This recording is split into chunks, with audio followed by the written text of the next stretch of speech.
आज आपल्याला बनवायचा 1 किलो मिरचीच्या प्रमाणामध्ये अजिबात रंग न बदलणारा, अजिबात याची चव न बदलणारा, वर्ष ते 2 वर्ष टिकणारा खमंग चवीचा कांदा लसूण मसाला। तर अचूक प्रमाणासह आणि स्टेप बाय स्टेप मी या ठिकाणी रेसिपी तुमच्यासोबत शेअर केलेली आहे। तर एकदा नक्कीच तुम्ही या पद्धतीने घरगुती कांदा लसूण मसाला तयार करून बघा। चला तर मग जास्त वेळ न घालता रेसिपीला सुरुवात करूया। आता कांदा लसूण मसाला तयार करण्यासाठी आपण या ठिकाणी 4 प्रकारच्या मिरच्याचा वापर करत असतो। काही मिरच्या खूप तिखट असतात, काही मिरच्या मध्यम तिखट असतात, काही मिरच्याला रंग छान असतो आणि काही मिरच्याला चव छान असते।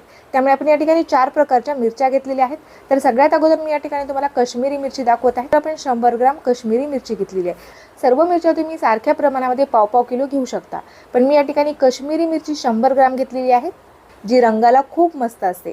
तिखट अजिबात नसते, फक्त मसाल्याला आपला रंग छान येण्यासाठी आपण या ठिकाणी काश्मीरी मिरचीचा वापर केलेला आहे। लवंगी मिरची खूप जास्त तिखट असते, त्यामुळे आपल्या मसाल्याला तिखटपणा देण्यासाठी आपण 300 ग्राम लवंगी मिरचीचा वापर केलेला आहे। त्यानंतर आपण 300 ग्राम पांडी मिरची घेतलेली आहे। ही मिरची मध्यम तिखट असते, चवीला छान असते। त्यानंतर आपण 300 ग्राम या ठिकाणी बेडगी मिरची घेतलेली आहे। बेडगी मिरचीमुळे देखील आपल्या मसाल्याला रंग छान येतो आणि चव देखील छान येते।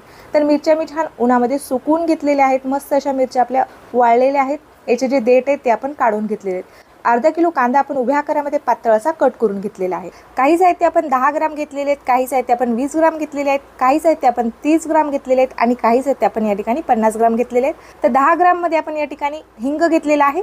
तुमच्याकडे जर खडा हिंग असेल तर तुम्ही ते वापरू शकता। माझ्याकडे या ठिकाणी पावडर हिंग असल्यामुळे मी या ठिकाणी पावडर हिंग घेतलेला आहे 10 ग्राम। जायफळ घेतलेला आहे 10 ग्राम। त्याचबरोबर आपण या ठिकाणी हिरवी वेलची घेतलेली आहे 10 ग्राम। लाल फूल घेतलेला आहे आपण 10 ग्राम। जावित्री घेतलेली आहे आपण 10 ग्राम। दगडफूल घेतलेला आहे आपण 10 ग्राम। तर 10 ग्राम आपण या ठिकाणी तमालपत्र घेतलेले आहे। तर 20 ग्राम मध्ये आपण या ठिकाणी शहाजिरे घेतलेले आहेत। चक्री फूल घेतलेले आहे आपण 20 ग्राम।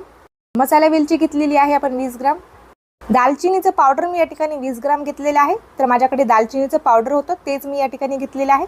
काळे मिरी आपण या ठिकाणी 20 ग्राम घेतलेले आहेत। लवंगा घेतलेले आहेत आपण 20 ग्राम। बडीशॉप आपण या ठिकाणी 20 ग्राम घेतलेली आहे। मेथीदाणे आपण या ठिकाणी 20 ग्राम घेतलेले आहेत। आता आपण या ठिकाणी 30 ग्राम मध्ये घेतलेले आहेत हळकुंड आणि सुंठ घेतलेली आहे। 50 ग्राम आपण या ठिकाणी पांढरे तीळ घेतलेले आहेत। 50 ग्राम आपण या ठिकाणी जिरे घेतलेले आहेत। 50 ग्राम आपण या ठिकाणी मोहरी घेतलेली आहे। 50 ग्राम आपण या ठिकाणी खसखस घेतलेली आहे। 200 ग्राम आपण या ठिकाणी खडा मीठ घेतलेला आहे। धने घेतलेले आहेत आपण 250 ग्राम। धने या ठिकाणी आपल्याला चांगल्या क्वालिटीचे वापरायचे आहेत। जे इंदोरी धने असतात ते धने या ठिकाणी वापरा, म्हणजे त्याला वासही छान असतो आणि रंग देखील छान असतो। त्यामुळे या ठिकाणी आपण इंदोरी धने घेतलेले आहेत 250 ग्राम। 250 ग्राम आपण या ठिकाणी म्हणजेच पाव किलो आपण या ठिकाणी किसून घेतलेलं खोबरं घेतलेलं आहे। तर किसल्यानंतर आपलं हे खोबरं 250 ग्राम आहे। तर यामधील काही साहित्य आपल्याला तळून घ्यायचे आहे, काही साहित्य आपल्याला कोरडे तेल न टाकता भाजून घ्यायचे आहेत। एक एक करून आपण स्टेप बाय स्टेप सर्व साहित्य भाजून घेऊया। तर सगळ्यात अगोदर आपल्याला या ठिकाणी मिरच्या भाजून घ्यायच्या आहेत। दुसऱ्या गॅसवरती तुम्ही दुसऱ्या कढईमध्ये कांदा शिजवण्यासाठी ठेवू शकता, कारण कांदा शिजण्यासाठी सगळ्यात जास्त वेळ लागतो। मिरच्या भाजीपर्यंत तुम्ही कांदा एका गॅसवरती शिजण्यासाठी ठेवू शकता। आता अगोदर मी या ठिकाणी मिरच्या भाजून घेणार आहे।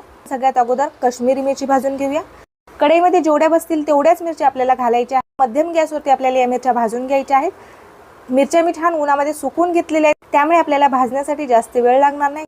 तर 2 ते 3 मिनिटांमध्येच आपल्या छान मिरच्या भाजल्या जातात। काश्मीरी मिरची मी या ठिकाणी भाजून घेतलेली आहे। आता आपण काश्मीरी मिरची भाजून काढून घेतलेली आहे। आता कढईमध्ये आपण बेडगी मिरची घालून घेऊया। काश्मीरी मिरची तिखट नसल्यामुळे याचा ठसका लागणार नाही। बेडगी मिरची देखील तिखट नसते, त्यामुळे याचा देखील ठसका लागणार नाही। बेडगी मिरची देखील आपण छान अशी उन्हामध्ये सुकवून घेतलेली आहे, त्यामुळे ही मिरची देखील भाजण्यासाठी आपल्याला जास्त वेळ लागणार नाही। 2 ते 3 मिनिटांमध्येच आपली मिरची छान अशी भाजून निघते। आता बेडगी मिरची देखील आपण छान अशी भाजून घेतलेली आहे। बेडगी मिरची देखील आता आपल्याला काढून घ्यायची आहे। आता कढईमध्ये आपल्याला थोडंसं तेल घालून घ्यायचं आहे। आता आपल्याला या ठिकाणी पांढरी मिरची भाजून घ्यायची आहे। ही मिरची भाजताना थोडासा ठसका होऊ शकतो। मिरची भाजताना थोडंसं तेल घातल्यामुळे मिरचीचा जास्त ठसका होत नाही। जास्तही तेल घालू नका, नाहीतर मिरची मऊ पडू शकते। ज्या मिरचीचा ठसका होतो तीच मिरची मी भाजताना तेल वापरलेलं आहे। ही मिरची देखील आपण छान अशी भाजून घेतलेली आहे। आता कढई छान तापलेली आहे, त्यामुळे मिरची भाजण्यासाठी जास्त वेळ लागत नाही। लगेचच आपली मिरची भाजली जात आहे। एकत्रित मिरच्या न भाजता आपल्याला सर्व मिरच्या वेगवेगळ्या भाजून घ्यायच्या आहेत। बाकीच्या राहिलेल्या ज्या मिरच्या आहेत त्या मी भाजून घेणार आहे। तर कढईमध्ये मी अर्धा चमचा तेल घालून घेतलेले आहे। आता तेलावरती आपल्याला लवंगी मिरची भाजून घ्यायची आहे। कढईमध्ये मी बी अजिबात पडू दिलेलं नाहीये, पण मिरची भाजताना जे बी पडलेले आहे त्याचाच तेवढा ठसका होईल। तर आता ही मिरची देखील आपण छान अशी भाजून घेतलेली आहे। बाकीच्या राहिलेल्या ज्या मिरच्या आहेत ते देखील आपल्याला सेम याच पद्धतीने भाजून घ्यायच्या आहेत। आणि आता भाजून घेतल्यानंतर आपल्याला सर्व मिरच्या एकत्रित एकाच भांड्यामध्ये काढून घ्यायच्या आहेत। तर एका मोठ्या पातेल्यामध्ये मी या सर्व मिरच्या काढून घेणार आहे। आता मिरच्या मी सर्व भाजून घेतलेल्या आहेत। आता कढईमध्ये आपल्याला कांदा शिजवण्यासाठी ठेवायचा आहे। तर गॅसवरती आपण सेम कढई ठेवलेली आहे। कढईमध्ये मी 1 ते 1.5 चमचा तेल घालून घेतलेलं आहे। उभ्या आकारामध्ये पातळासा कट करून घेतलेला जो कांदा आहे तो कांदा घालून घ्यायचा आहे। आणि कांदा शिजवताना आपल्याला सुरुवातीला याला सतत हलवत राहायचं आहे। एकदा पाणी सुटलं आणि कांदा आपला मऊ झाला की त्यानंतर आपल्याला याला जास्त हलवण्याची गरज पडत। तर कांदा आपण सतत हलवत मध्यम गॅसवरती याला भाजून घेणार आहोत। कांदा भाजण्यासाठी आपल्याला सगळ्यात जास्त वेळ लागतो। कांदा आपल्याला छान डार्क रंग येईपर्यंत भाजून घ्यायचा आहे।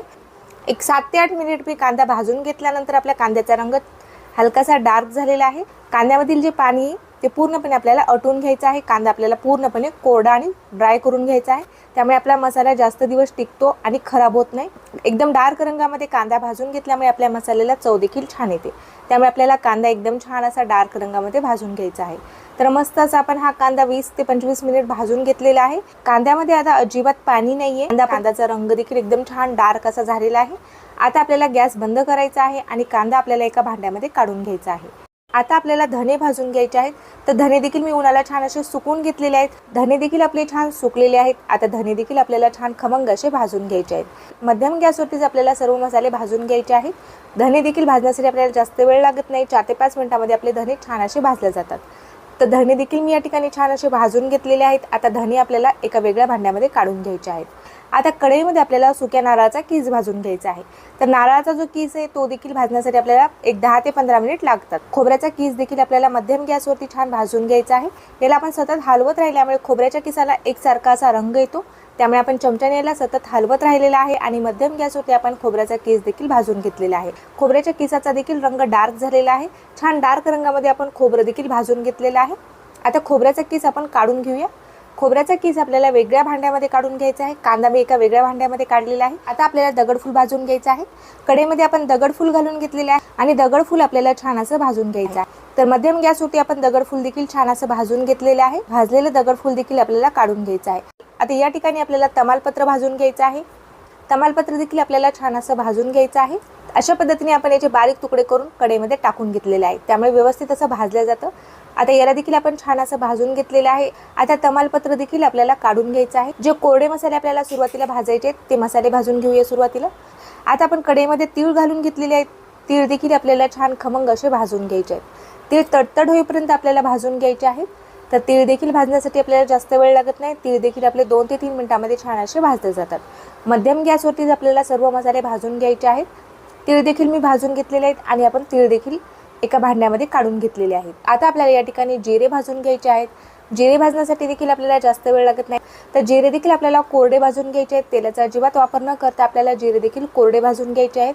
तर जिरे देखील मी 2 ते 3 मिनिट भाजून घेतलेले आहेत। ज्या भांड्यामध्ये आपण इतर मसाले काढून घेतलेले त्याच भांड्यामध्ये हे जिरे देखील आपण काढून घेतलेले आहेत। आता आपल्याला या ठिकाणी खसखस भाजून घ्यायची आहे। कढई छान तापलेली आहे। तर आपण खसखस भाजून घेऊया। खसखस भाजण्यासाठी देखील जास्त वेळ लागत नाही। खसखस देखील आपली लगेच भाजल्या जाते। तर खसखस देखील आपण या ठिकाणी भाजलेली आहे छान। आता आपल्याला या ठिकाणी मोहरी भाजून घ्यायची आहे। कढईमध्ये मी मोहरी घालून घेतलेली आहे। मोहरी देखील आपल्याला छान तडतड होईपर्यंत पांढरी होईपर्यंत भाजून घ्यायची आहे। तर मोहरी देखील मी या ठिकाणी 1 मिनिट भाजून घेतलेली आहे। मोहरी देखील आपली छान भाजलेली आहे। आता मोहरी देखील आपल्याला काढून घ्यायची आहे। आता आपल्याला या ठिकाणी बडीशोप भाजून घ्यायची आहे। बडीशोप देखील आपण छान अशी भाजून घेऊया। बडीशोप भाजण्यासाठी देखील आपल्याला जास्त वेळ लागत नाही। बडीशोप देखील आपली लगेच भाजल्या जाते। तर बडीशोप देखील मी या ठिकाणी भाजून घेतलेली आहे। आता आपल्याला काही मसाले तेलावरती भाजून घ्यायचे आहेत। कढईमध्ये आपण 2 चमचे तेल घालून घेतलेले आहे। मसाला वेलची आपण तेलामध्ये घातलेली आहे। लवंगा घालायचे आहेत आपल्याला यामध्ये। काळे मिरे आपण यामध्ये घालून घेतलेले आहेत। चक्रफूल आपण यामध्ये घालून घेतलेले आहे। जे मसाले सारख्या आकाराचे आहेत, जे मसाले भाजण्यासाठी सारखा वेळ लागतो, ते सर्व मसाले आपण एकत्रित या ठिकाणी कढईमध्ये घालून घेतलेले आहेत आणि तेलामध्ये आपल्याला हे मसाले छान असे तळून घ्यायचे आहेत। हे सर्व खडे मसाले आपण तेलामध्ये छान असे 2 ते 3 मिनिट तळून घेतलेले आहेत। आता हे सर्व मसाले आपल्याला काढून घ्यायचे आहेत। तर त्याच तेलामध्ये आपण या ठिकाणी मेथीदाणे घातलेले आहेत। त्याचबरोबर आपण या ठिकाणी शहाजिरे घातलेले आहेत। आता शहाजिरे आणि मेथीदाणे आपल्याला एकत्रित भाजून घ्यायचे। थोड्याशा तेलामध्ये आपण शहाजिरे आणि मेथीदाणे भाजून घेतलेले आहेत। आता शहाजिरे आणि मेथीदाणे देखील आपल्याला काढून घ्यायचे आहेत। आता कढईमध्ये मी आणखीन 1 चमचा तेल घालून घेतलेले आहे। हळकुंड, जायफळ आणि सुंठ आपल्याला फोडून घ्यायचे आहे। आता तेलामध्ये आपण जायफळ घालायचे आहे, सुंठ घालायचे आहे फोडून घेतलेला हळकुंड घालून घेतलेला आहे, लाल फूल आपण यामध्ये घातलेला आहे आणि जावित्री आपल्याला यामध्ये घालून घ्यायची आहे। हे देखील आपल्याला थोड्याशा तेलामध्ये छान असे तळून घ्यायचे आहे। सगळ्यात शेवटी आपल्याला या ठिकाणी हिरवी वेलची घालून घ्यायची आहे। हिरवी वेलची तेलामध्ये घातल्यानंतर फुटते, त्यामुळे मसाले भाजत आल्यानंतर आपण हिरवी वेलची यामध्ये घालून घेतलेली आहे। हिरवी वेलची घातल्यानंतर आपण थोड्या वेळ मसाले परतून घेतलेले आहेत आणि लगेचच आपण हे मसाले काढून घेतलेले आहेत। भाजून घेतलेल्या सर्व मिरच्या मी या ठिकाणी एका मोठ्या पातेल्यामध्ये काढून घेतलेल्या आहेत। त्यानंतर आपण खोबरं जे आहे ते देखील वेगळं काढलेलं आहे। त्यानंतर आपण कांदा देखील वेगळा काढून घेतलेला आहे। भाजून घेतलेले सर्व खडे मसाले आपण एका वेगळ्या भांड्यामध्ये काढलेले आहेत। धने, खडे मसाले आणि मिरची तुम्ही एकत्रित करू शकता। फक्त आपल्याला खोबरं आणि कांदा वेगळा मिक्सरला बारीक करून घ्यायचा आहे। बाकीचे भाजलेले सर्व मसाले आपल्याला एकत्रितच मिक्सरला बारीक करून घ्यायचे आहेत। तर मिक्सरचा वापर करून घरीच आपल्याला हा मसाला तयार करायचा आहे। मी या ठिकाणी मिक्सरचा मोठा जार घेतलेला आहे। आता मिक्सरच्या जारमध्ये आपल्याला थोडेसे धने घालून घ्यायचे आहेत, तळून घेतलेले खडे मसाले घालायचे आहेत। त्यानंतर आपण यामध्ये मिरच्या घातलेल्या आहेत, थोडंसं मीठ घालायचं आहे आपल्याला। प्लस मोडवरती किंवा मिक्सर चालू बंद करत आपण मसाला बारीक केल्यामुळे लगेचच हा मसाला बारीक होतो किंवा मिक्सर अजिबात गरम न होता मसाला छान असा बारीक होतो। प्लस मोडवरतीच मी हा पूर्ण मसाला बारीक करून घेतलेला आहे। तर एकदम छान मस्त असा बारीक झालेला आहे। फक्त 2 तासामध्ये माझा हा सर्व मसाला या ठिकाणी भाजून आणि दळून तयार झालेला आहे। तर बघू शकता तुम्ही मस्त असा आपला हा मसाला बारीक झालेला आहे। रंग देखील एकदम छान आलेला आहे। विकतच्या कांदा लसूण मसाल्याला जसा रंग असतो तसाच आपल्या या कांदा लसूण मसाल्याला रंग आलेला आहे आणि तशीच खुशबू देखील येत आहे। तर मस्त असा आपण हा मसाला बारीक करून घेतलेला आहे। आता एका मोठ्या डब्यामध्ये हा मसाला मी काढून घेत आहे। डब्यामध्ये काढून घेतल्यामुळे आपल्याला झाकण्यासाठी सोपं जातं आणि मसाला झाकून ठेवल्यामुळे यामधील जे फ्लेवर आहे किंवा यामधील जी खुशबू आहे ते देखील उडण्याची भीती राहत नाही। त्यामुळे आपण या ठिकाणी मोकळ्या भांड्यामध्ये मसाला न काढता मी या ठिकाणी एका डब्यामध्ये हा मसाला काढून घेतलेला आहे। कारण मसाला करण्यासाठी आपल्याला भरपूर वेळ लागतो, तोपर्यंत आपल्याला मसाला उघडा ठेवायचा नाही, झाकून डब्यामध्ये ठेवायचा आहे। आता लगेचच आपल्याला खोबरं बारीक करून घ्यायचं आहे। तर मिक्सरच्या जारमध्ये मी खोबरं घालून घेतलेलं आहे। खोबरं देखील आपल्याला छान तेल सुटेपर्यंत बारीक करून घ्यायचं। तर खोबरं देखील मी छान तेल सुटेपर्यंत बारीक करून घेतलेलं आहे। खोबऱ्याच्या किसाला देखील छान तेल सुटलेलं आहे, बघू शकता तुम्ही। आता हे खोबरं देखील आपल्याला त्याच डब्यामध्ये काढून घ्यायचं आहे। आता मिक्सरच्या जारमध्ये आपल्याला या ठिकाणी कांदा बारीक करून घ्यायचा आहे। तर कांदा मी या ठिकाणी मिक्सरला घालून घेतलेला आहे। यामध्ये आपण थोडंसं मीठ घातलेलं आहे आणि कांदा आपण मिक्सरला छान असा बारीक करून घेतलेला आहे। तेल सुटेपर्यंत आपण याला छान असं बारीक करून घेतलेलं आहे। तर बघू शकता तुम्ही कांदा आपला छान असा बारीक झालेला आहे। आता परत एकदा मी मिक्सरच्या भांड्यामध्ये सर्व मसाले घालून घेत आहे। परत आपण या ठिकाणी धने घालून घेतलेले आहेत, खडे मसाले घातलेले आहेत, मिरची मी या ठिकाणी 2 तुकड्यामध्ये तोडून टाकलेली आहे। यामध्ये दालचिनीचं पावडर जे मी या ठिकाणी घेतलेलं आहे ते पावडर आपल्याला यामध्ये घालून घ्यायचं आहे। त्याचबरोबर आपण या ठिकाणी हिंग घेतलेला आहे, ते हिंग देखील आपण यामध्ये घालून घेऊया। थोडंसं मीठ टाकलेलं आहे आणि हा मसाला देखील आपण मिक्सरला बारीक असा फिरून घेऊया। आता हा मसाला देखील आपल्याला मिक्सरला फिरून घ्यायचा आहे। तर बघू खोबरं आणि कांदा आपण मिक्सरला बारीक केल्याच्या नंतर देखील आपला हा मसाला एकदम छान असा बारीक झालेला आहे। आता हे देखील मसाला आपण त्याच भांड्यामध्ये काढून घेऊया। आता लसण मी सगळ्यात शेवटी बारीक करून घेणार आहे, म्हणजेच लसणाचा जे फ्लेवर आहे ते आपल्या मसाल्यामध्ये व्यवस्थित असं टिकून राहण्यास मदत होते। पाव किलो आपण या ठिकाणी सोलून घेतलेला लसण घेतलेला आहे। आता आपल्याला लसण बारीक करून घ्यायचं आहे। लसण देखील आपण एकदम छान असा बारीक करून घेतलेला आहे। मिक्सरला फिरून घेतलेला जो लसण आहे तो देखील आपल्याला मसाल्यावरती काढून घ्यायचा आहे। सर्व मसाले आपल्या या ठिकाणी बारीक करून झालेले आहेत। आता हे सर्व मसाले आपल्याला सुरुवातीला झाऱ्याने मिक्स करून घ्यायचे आहेत। तर चमच्याने किंवा झाऱ्याने व्यवस्थित असे मसाले मिक्स होत नाहीत आणि हाताने जर आपण मिक्स केलं तर हाताची आग होऊ शकते। त्यामुळे परत एकदा आपल्याला मसाला पूर्ण मिक्सरला फिरून घ्यायचा आहे। तर मिक्सरच्या जारमध्ये मी थोडासा मसाला घालून घेतलेला आहे आणि याला आपण प्लस मोडवरती हलकंसं 2 ते 3 मिनिट फिरून घेतलेलं आहे। तर मसाला मी या ठिकाणी छान असा मिक्स करून घेतलेला आहे। खुशबू तर मसाल्यामधून एकदम मस्त अशी येत आहे, रंग देखील एकदम मस्त असा आलेला आहे आणि चव देखील एकदम भारी आहे। सर्व मसाला आपण याच पद्धतीने बारीक करून घेऊया मिक्सरला। मसाल्याची जी खुशबू आहे ती पूर्ण घरामध्ये मस्त अशी दरवळत आहे। काचेच्या हवाबंद भरणीमध्ये तुम्ही भरून वर्ष ते 2 वर्ष स्टोअर करून ठेवू शकता। अजिबात मसाल्याला जाळे पडणार नाहीत, अजिबात मसाल्याचा रंग उडणार नाही किंवा अजिबात मसाल्याची चव देखील जाणार नाही। 1 किलो मिरचीच्या प्रमाणामध्ये आपण मसाला तयार केला होता। बाकीचे खडे मसाल्याचा देखील आपण यामध्ये वापर केलेला आहे। तर वजन मी तुम्हाला या ठिकाणी करून दाखवत आहे। 2.849 ग्राम आपला हा मसाला तयार झालेला आहे। 2.5 किलोपेक्षा जास्त प्रमाणामध्ये आपला हा मसाला या ठिकाणी तयार झालेला आहे। तर तुम्हाला आजची ही कांदा लसूण मसाल्याची रेसिपी कशी वाटली ते मला कमेंट करून नक्कीच कळवा। व्हिडिओ जर आवडला असेल तर व्हिडिओला लाईक करायला विसरू नका। अशाच नवनवीन रेसिपी बघण्यासाठी चॅनलला सबस्क्राईब केलं नसेल तर लगेचच चॅनलला सबस्क्राईब करून घ्या।